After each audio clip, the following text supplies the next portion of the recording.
Okay. Actually, I heard those neural networks really like gossip too. Neural networks. Kind of referring to my question the other night, you're saying we're only human, what? You think neural networks can't enjoy gossip? Well, that was you. That was me. I didn't phrase the question as skillfully as I might have. The question is, can consciousness or self-awareness arise in something other than, what we know, carbon-based life forms? I mean, we don't know what's out there in the rest of the universe. We don't know what other realms, how they exist. It's probably not right to think of them all as being, carbon-based or whatever. Or even with some kind of physical form. Yeah. So, Oh, the yeah. only thing you can know is that Yes, we'll start. Question time. Is that a question? I have a different question. Peter. Consumers can hear you through this mic. Sure. Not so much for us, but for them.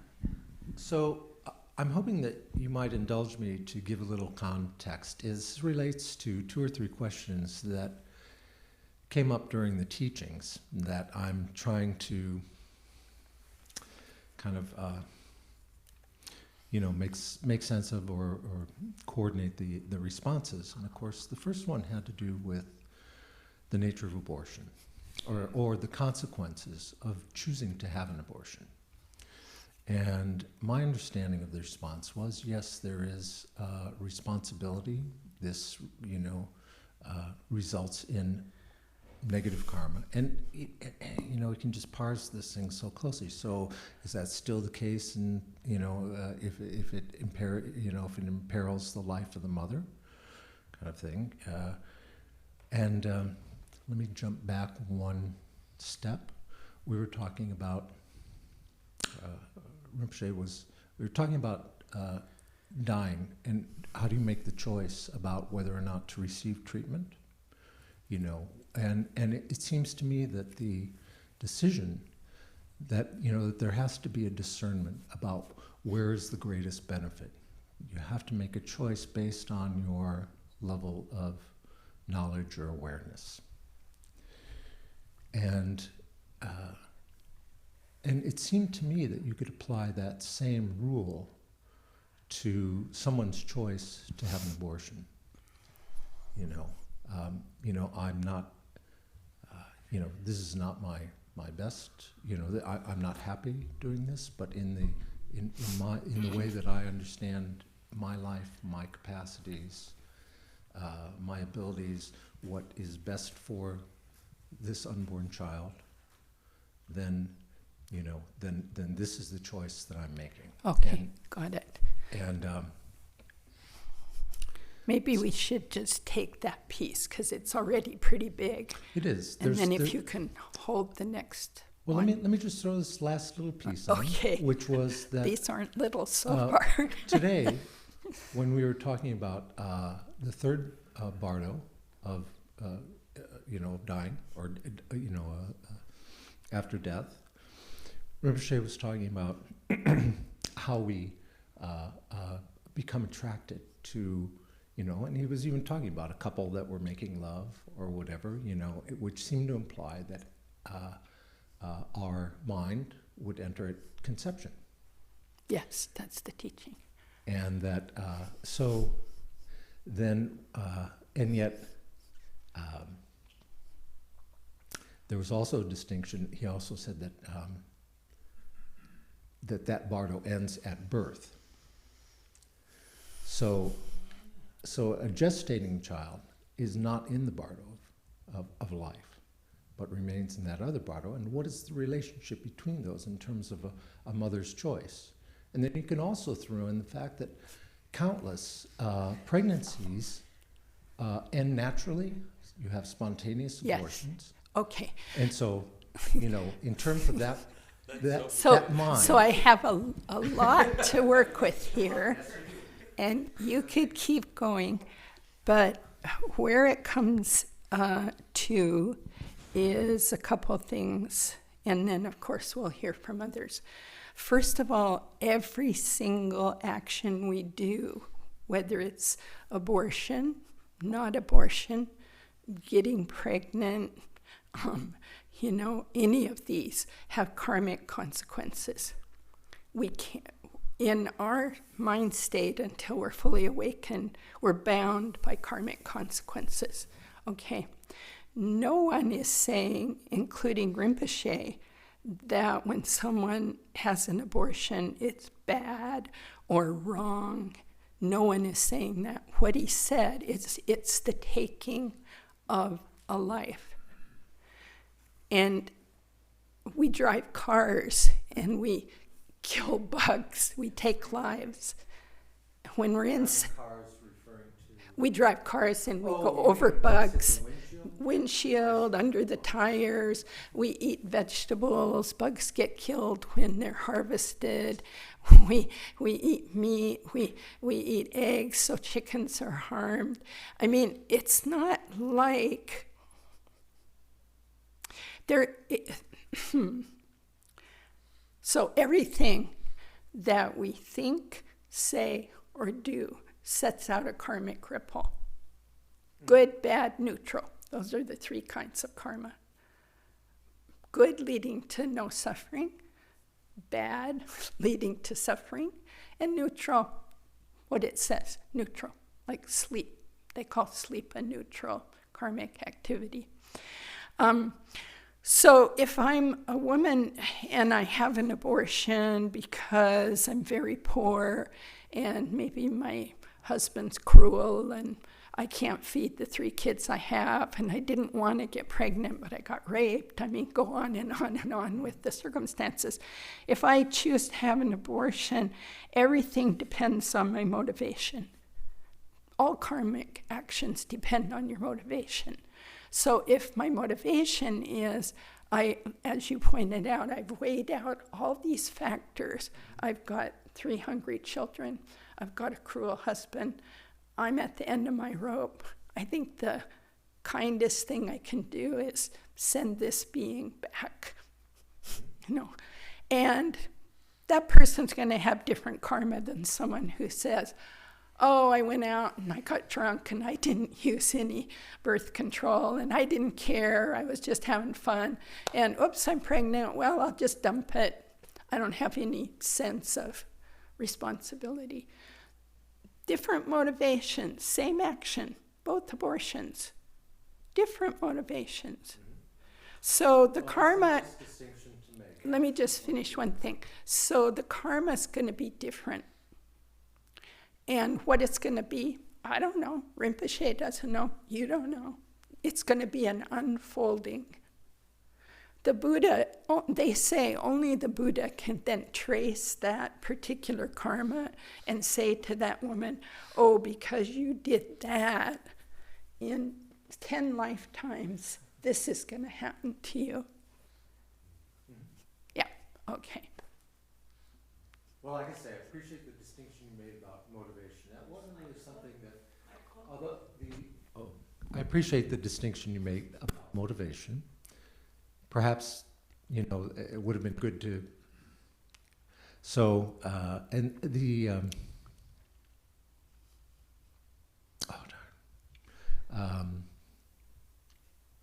the other distinction that he did make, however, was that of someone who was aware, who had Buddhist training versus those who didn't, and saying that somehow one's knowledge of karma might result in more, Heavier karma. A more difficult, result from the karma. Yeah, might do that. Yeah. Might. He wasn't saying this does, but it might. There's so many factors, Peter, with every move we make.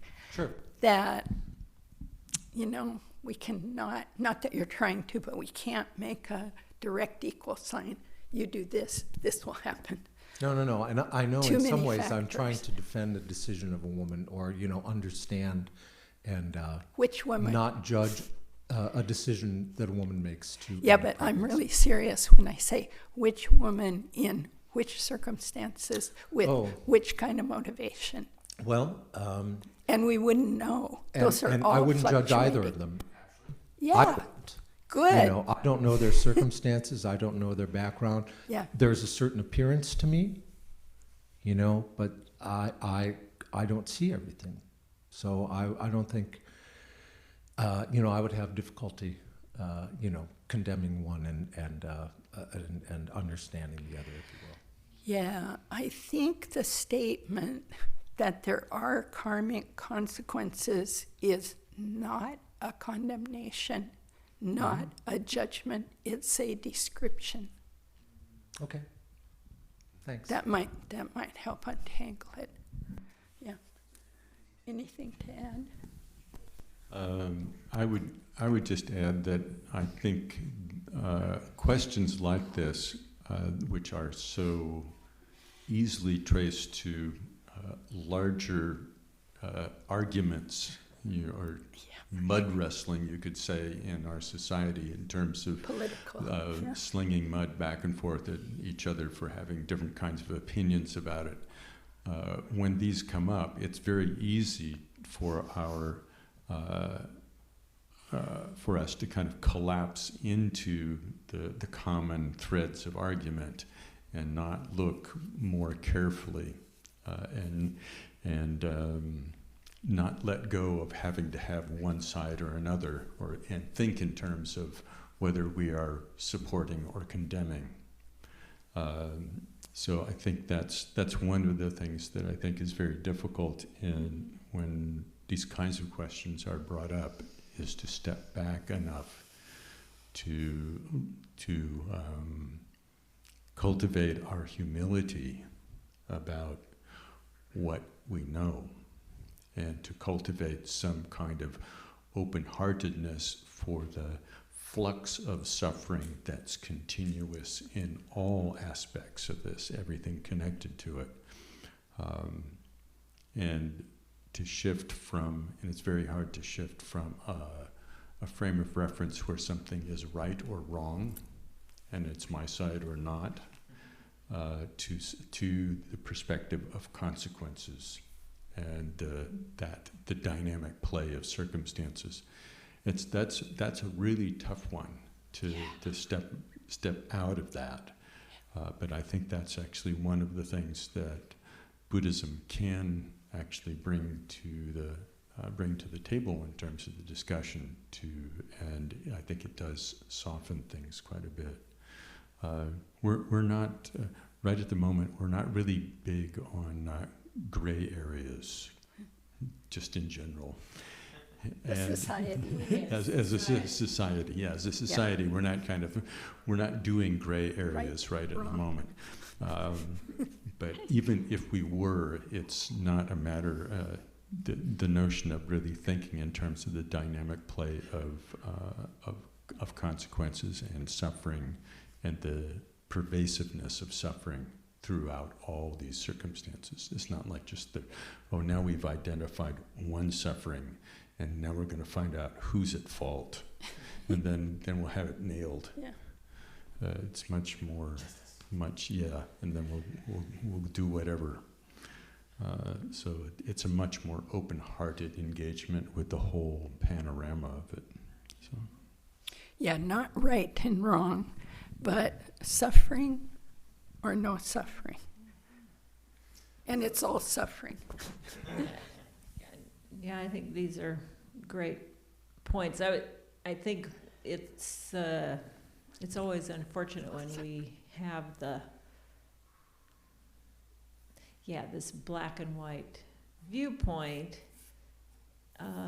compared to, let's say, what if the question was, well, is chemotherapy right or wrong? Is it, good or bad? Well, as Rinpoche was pointing out, in some, if you're in a terminal situation, there's an array of considerations, and every situation has an array of considerations. And chemotherapy in one situation, it's something that it's going to be different in this one and that one, and it's not a question of you're just putting that in one camp or the other. So similarly, abortion, I think the question that Rinpoche does answer is that it is, from Buddhist point of view, considered taking life. But that doesn't mean that there's not 100 other factors at play, and some of which may bring suffering and some of which may not, and so that it's these decisions, it's not a litmus test of, oh, if this word is there and this thing is involved, then for sure it's all good or bad. There's no karma flow chart. But the mind that condemns and judges is a suffering mind. May I ask, did it sound like I was trying to create a black and white situation when I was presenting things? Because I mean, I understand, I guess what I'm trying to do was point out the subtleties and maybe some other things, bring some other things to bear. It wasn't my intention, I'm certainly not saying that it's a good thing or anything like that. I just think it's, there's some very subtle arguments, and as I said, I appreciate the distinction of intention. Yeah, it's just the motivation's the key to all karma. I might jump on a grenade to save my friend, but I've just killed myself. I don't know what the karma is, but for sure that incredible motivation of love, towards that friend is part of what's in that mind stream. And maybe in my mind stream, I was kind of reckless because I was like, I don't care about myself. All of that goes into the mind stream that goes forward, and it all comes from some former thoughts. That's all it is. Karma is action, mental action, as well as physical and speech. Your questions are great, but just like Bill pointed out, it kind of hooks old arguments for all of us, like abortion rights and pro-life and da-da-da. So anyway, let's check if other folks... Hot button issue, yes. Yeah, but that's okay. We got to address them with Buddhism. Anybody else? I do. Melissa? I was just curious, especially in the dream state, The dream state? dream state, the considered a Bardo state. What happens, or what's the Tibetan point of view on people that, say, suffer from psychosis or schizophrenia? Because it kind of seems like waking life, it's a dream within a dream. Well, would that be like a second Bardo? No, that's just a particular suffering of the Bardo of this life. The first Bardo. First Bardo, you're in this life, and you just have that particular mental suffering. It doesn't have anything particular to do with dream state while you're asleep. Okay? No, like equal sign. Then if you are, what's the distinction between having visions, say, and someone having like in Western diagnosis, it would be considered a psychotic episode? Or I guess. The dream yoga is literally very, very connected to sleep. You're asleep and you're having a dream. So it's not I daydream or I'm hallucinating while I'm awake.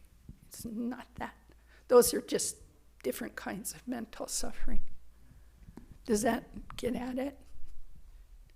Yeah, I guess I was mixing that in. You had a second sort of a part B. Yeah, it seems like there's, yeah.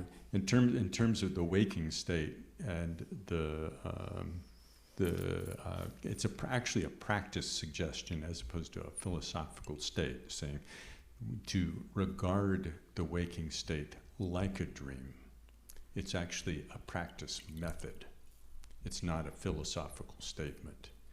And in that, then we have a chance to see our experience as experience, which is something that we've been doing within the calm abiding practice. We've been kind of pointing at that for the last several weeks. Just recognize experience, and taking the practice suggestion of to regard all phenomena as dreamlike. Then it's like, well, what happens in a dream and what happens in my ordinary? What are the components of these experiences? It's then you see something different about ordinary experience. The psychosis, we could say all, as Kemper Rinpoche was saying, the play of our experience is, we could say, it's tainted by confusion. We're missing something in what we're seeing about it, how it arises, what it is. And psychosis is just, you could say, a more distorted one form of them. It's a one style of confusion, which is even more distorted in some respects. But the piece about what would make it a vision as opposed to just kind of run-of-the-mill psychosis, my tongue-in-cheek answer is kind of, it depends on who's asking. If you're asking a psychologist, you're probably going to, you need some meds. But if you ask somebody else, they might think, oh, that's really cool. But the less tongue-in-cheek answer would be that a valuable, like the prophecies and things that Kemper Rinpoche was referring to at different times, things that came to people, came out of a capacity for seeing that was, you could say in a certain way, more panoramic and more subtle, so that something could be read in the flux of the play of interconnectedness. Something could be read in that other people couldn't necessarily detect. And I would say one other very strong distinction is the motivation. Again, those visions are based on bodhicitta, motivation, practices to end suffering for all beings. Someone who's in a mental hospital or on the street, they're not able to form that in that moment. Does that help? Yeah. Because it is funny, it reminded me of when Lama Yeshe used to tell all the people in India, the Westerners, they'd say, well, we just take drugs and we get great hallucinations. And he says, you don't have to take drugs, you're hallucinating all the time. You think you're you. That's a hallucination. So it is kind of a funny, the illusion dream, like an illusion, but people who are that the common knowledge would be they're further over and they're not motivated by these practices on behalf of the end of suffering of all beings. Really different. We can always look toward the motivation to get at some of this stuff. Why is the person doing this?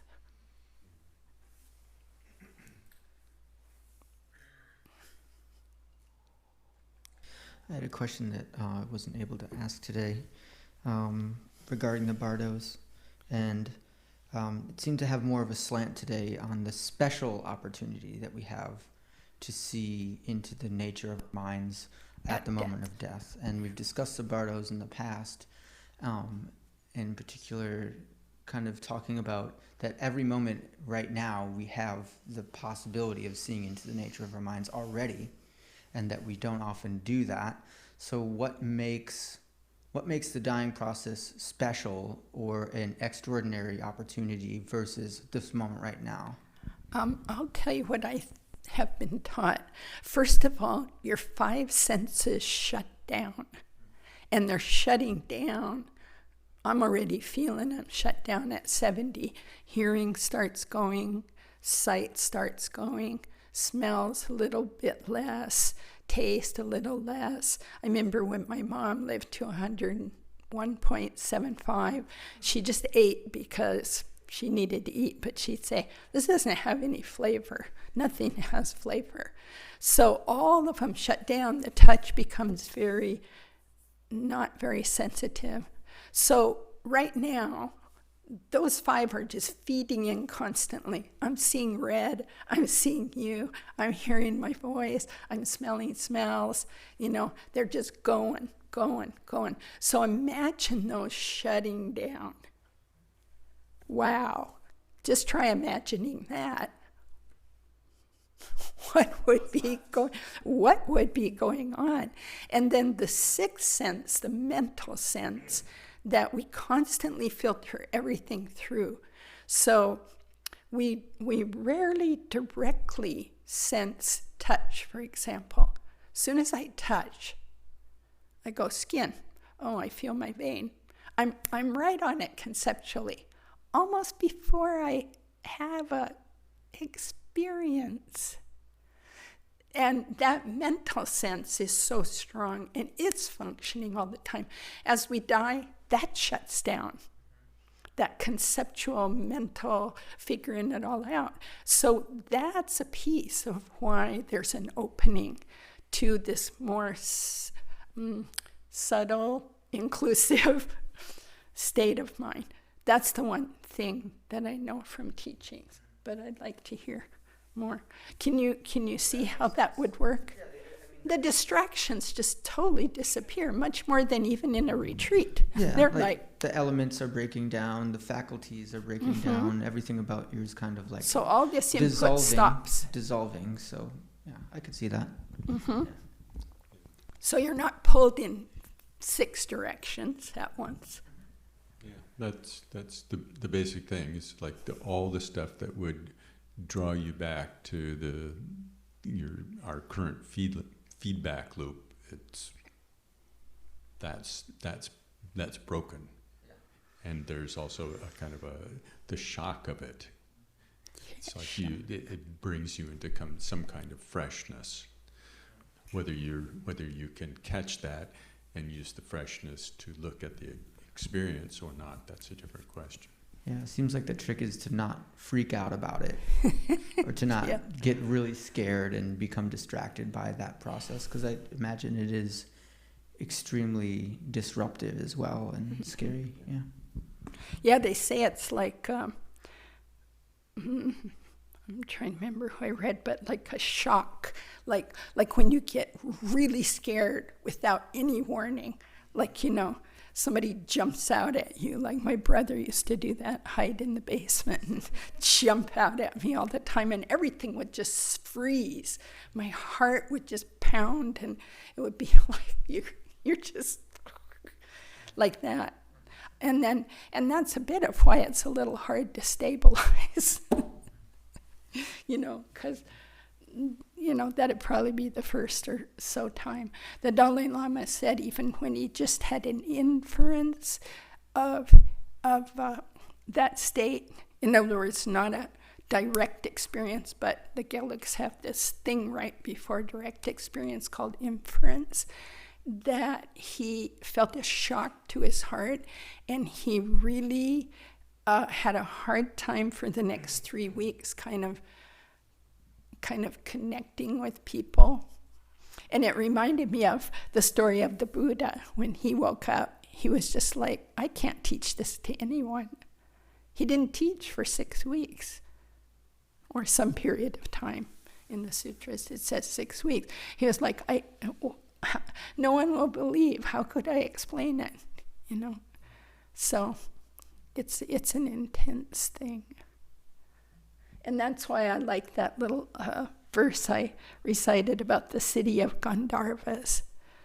Because we don't know what a Gandharva is, really. It's like city of aliens or something. Like a dream, like an illusion, like a city of Gandharvas. That's what birth, that's what death, that's what living are taught to be. It starts to give you a little flavor of that dream-like thing. Not so solid, not a city full of people with cars and Powell Boulevard and, Just drive along sometime, like a city of Gandharvas. It was kind of fun. I did that a few days, and it was like, This is really interesting. Yeah. Thank you. Mm-hmm. It's a good question.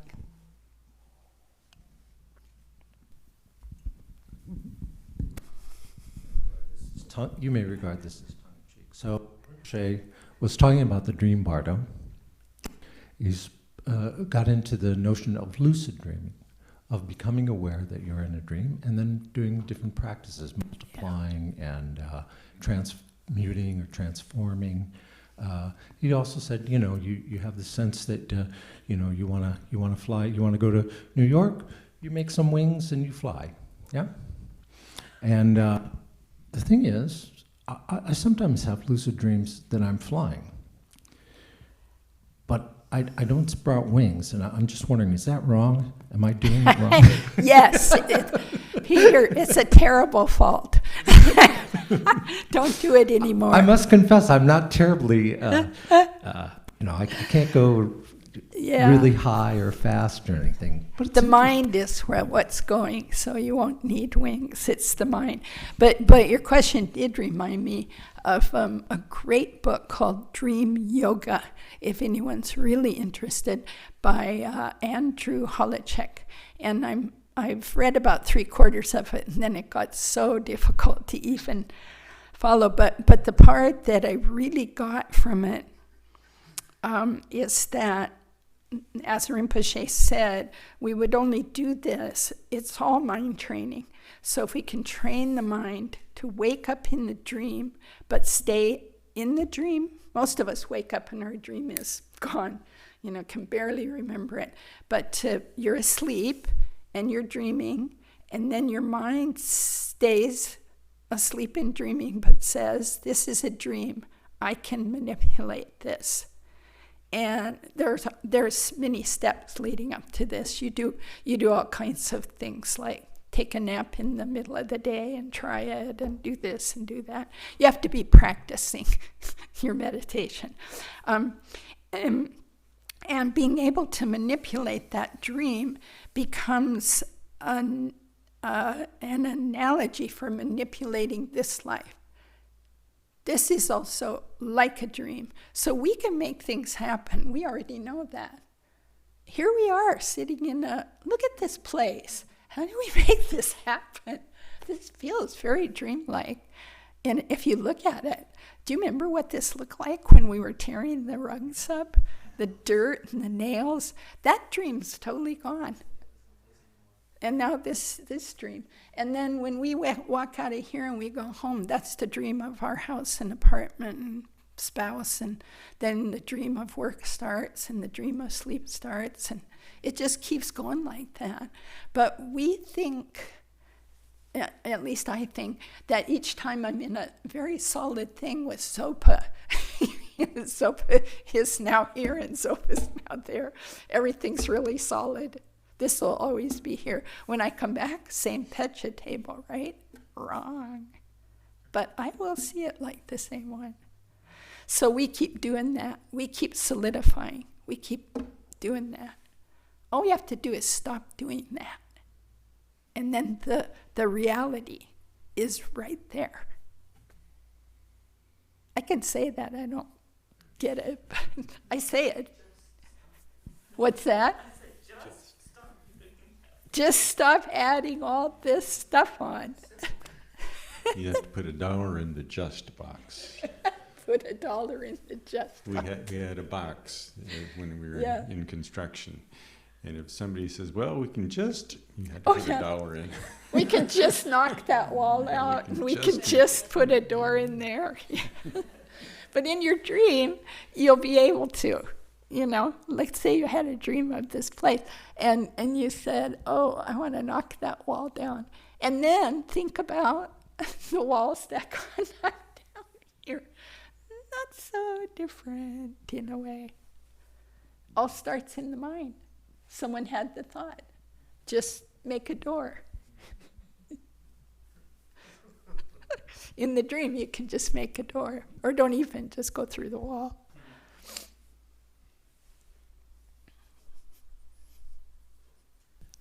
So, from the explanation that we were given from like Khenpo Rinpoche, sort of talking about dream yoga and sort of like the dream state, and talking about lucid dreaming, I kind of, the impression that I received from that is that dream yoga is lucid dreaming, sort of like it's Mm-hmm. it's using dreams as how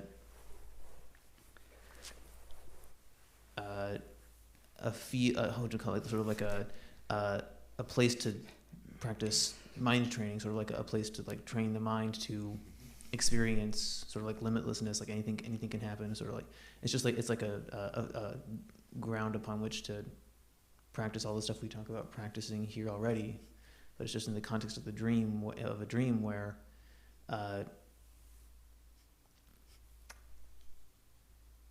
if I want, if I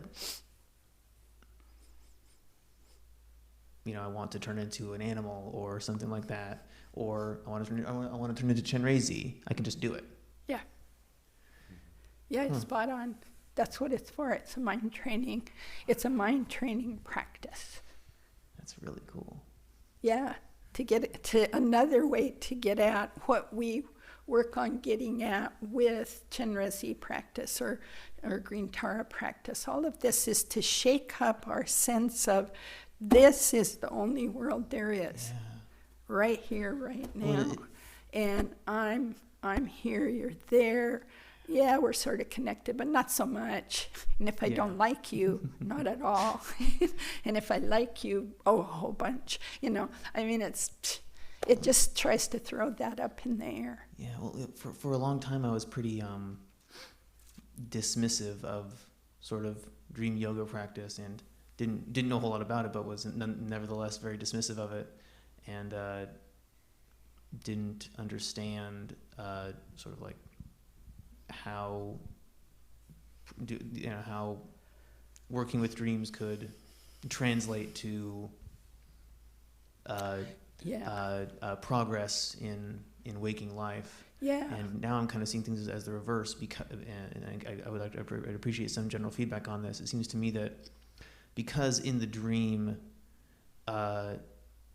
appearances can just like change spontaneously just from intention, immediately. That if dream yoga could be successfully practiced, like as a regular practice, it has the possibility to be much more potent than waking practice, because the results manifest instantaneously, and instead of just sitting here trying to visualize Chenrezig in space in front of me in my head, but open my eyes and it's I'm just in this room. In the dream, I experience it as actually happening. Yeah. I can believe it in a way that I would struggle to believe much more in waking life. Yeah, although if you read Andrew's book or anyone else who's really reliable, it's hard work. Mm-hmm. Dream yoga's hard work. I mean, I tackled that book thinking I'm really going to get at this last winter. And I just kept going and doing the exercises along with meditation. And like everything else, you really have to have a ton of stability to pull this off, So you have to go back to your basic shamatha, and I think deity practices complemented. All of this they complement each other. Mm-hmm. Yeah, but it's not. I hear people getting pretty excited about it. Like, I'm not saying you're saying this, but I would say be cautious of thinking it's any kind of shortcut, because it's hard work. I was thinking of it less as a shortcut and more of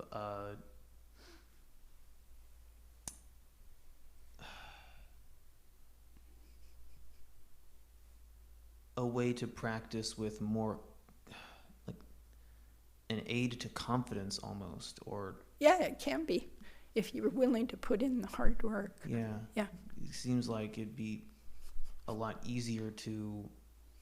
That's what I'm looking for here. But the thing is, really, you need a good blueprint, a good guide, and there's no.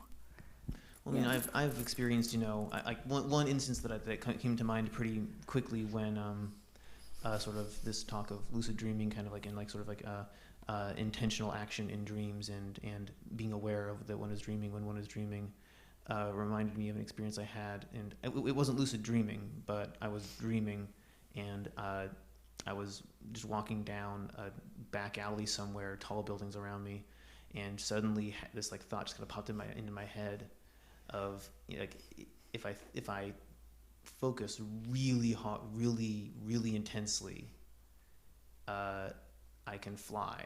I can just make my body. I can just go up into the sky. Yeah. And I closed my eyes and did that for what felt like about a solid minute and a half, and then opened my eyes and I'm just above roof level, without even having this whole, you know, I'm in a dream and I can do anything I want kind of thing. Like I was impacting the dream intentionally without even knowing I was dreaming. Yeah. So it seems like there's.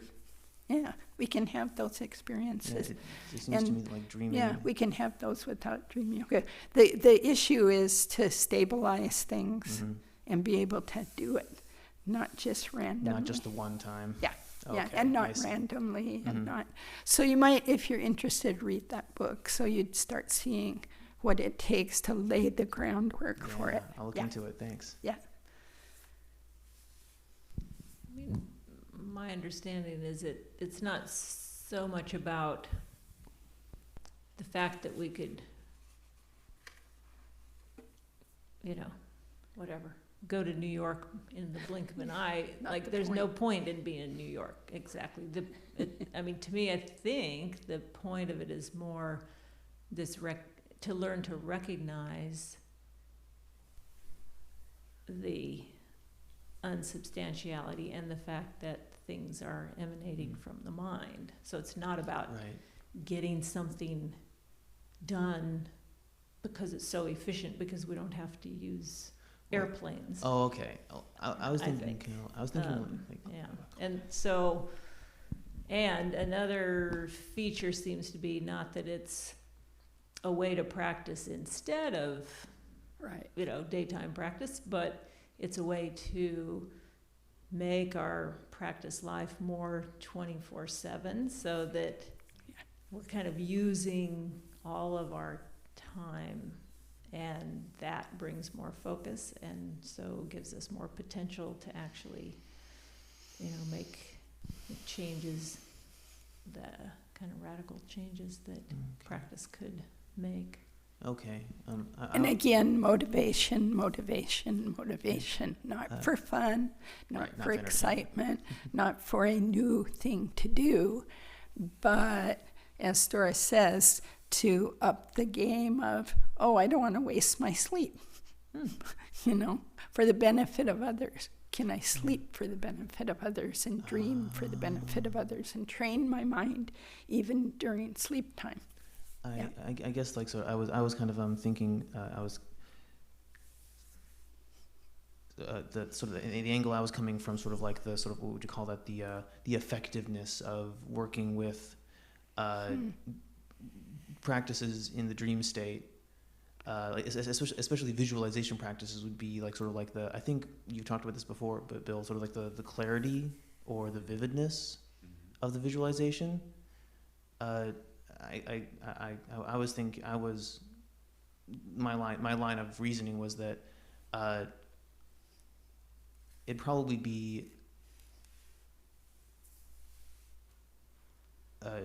like the practice of visualizing a deity or a mandala, or even just, you know, or any visualization would be more vivid in the dream, and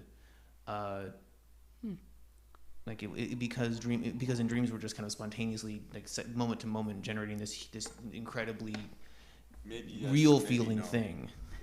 It kind of seems like maybe no. That's the downside of dreams, is they're just not that stable. Yeah. I don't think it actually might. I've tried it, and with some success, but not very much.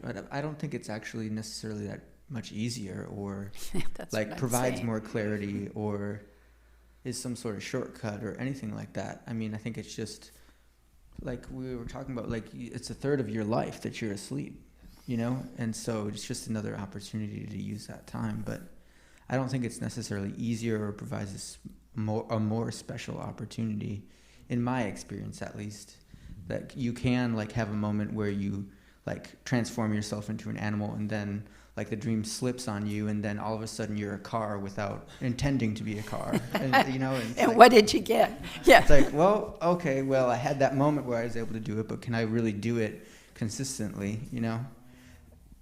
Well, and the point is that how will that, which was one of your first questions, Matthew, how will being able to do that influence this life here? Your awake mind, your Right. daily awake mind. And again, it's, you can go to sleep just thinking, may everyone be well and happy. In my dreams, may I see my teachers and the Buddha. Go to sleep. Even you don't see them, you've had a great motivation right Okay. before you went to sleep. Just start so simple. One thing I will say, and this is just a plug for retreats. Sometimes on retreats, you, after your mind calms down, you just spontaneously have some very good Dharma dreams. And that shows you, I mean, you're not trying, you're not doing dream yoga or anything, but it shows you the effect of long retreat, where you just get some of the zuzu down. The stability that and you're talking about. and clarity, quiet, the quiet, you know, just shamatha retreats. And you can be quite surprised at the beauty in the dreams, and also the clarity the next day you can remember them, all without dream yoga trying anything. It's just doing the practices. Okay. We're back to the same answer: practice. No, that's the answer that I needed. Practice. The impact of the various things that one does in the dream is not so much in the accomplishment of the thing itself in a certain way. There's a piece of it where we feel very trapped by appearances. Just in our lives, with this is what we see is what we get, and what we get and what we can do with it is there's a kind of claustrophobia in that. Perhaps at a very subtle level, but to be in a dream, to be able to not be trapped by appearances, that's there's a piece there that Yeah, sort of a freedom.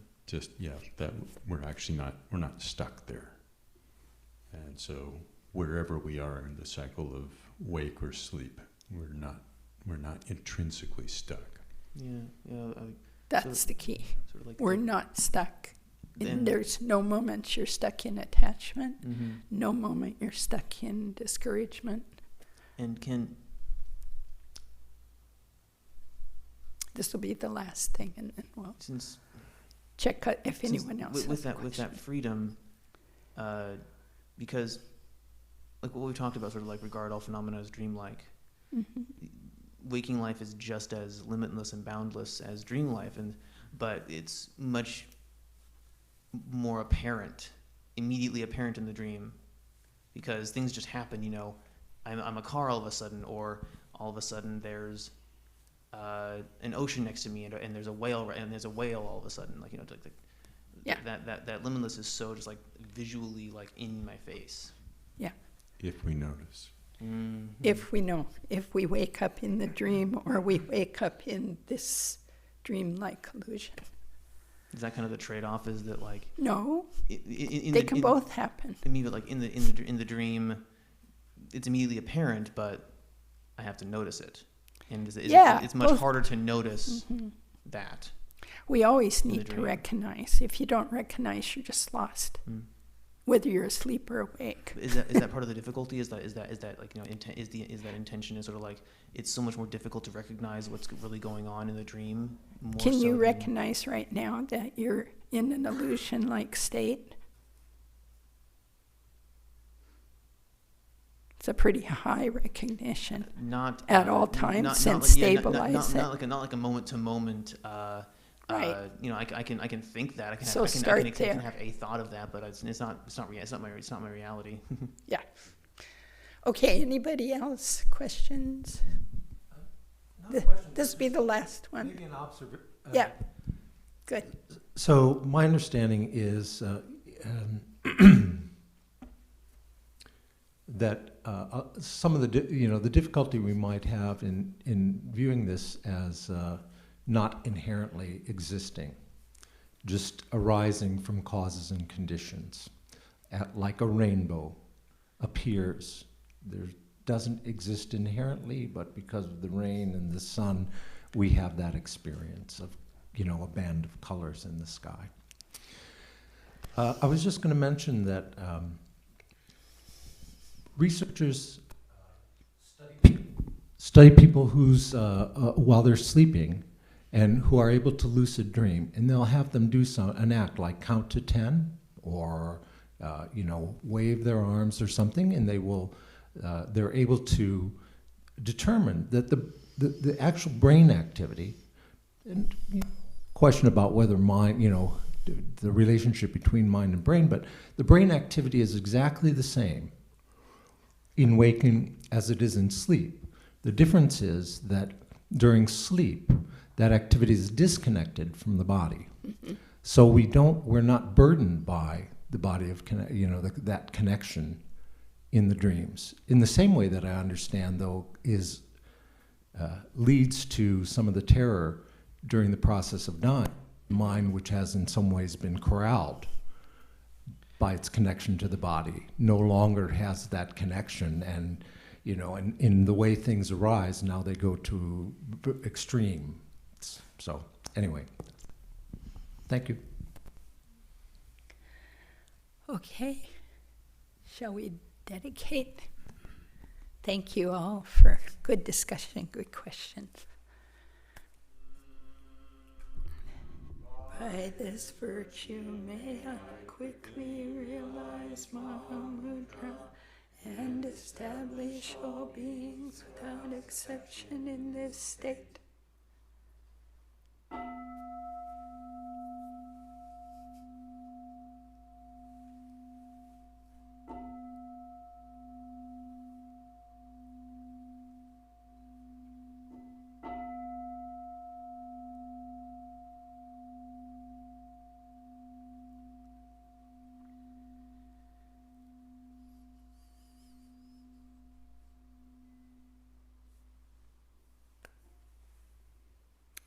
Thank you, everyone. We'll see you Tuesday for Green Tara. Sweet dreams. Have a day off if you can. And congratulations, everyone, on what a magnificent teaching. Good job, good job. Everybody helped so much. Thank you. Can I ask for some help? I talked to Adele earlier, and I mentioned to her that I had two nice clothing racks, because, they got pretty crowded today, and she said, yes, please bring them. And I have them in my car. But one of them is really tricky.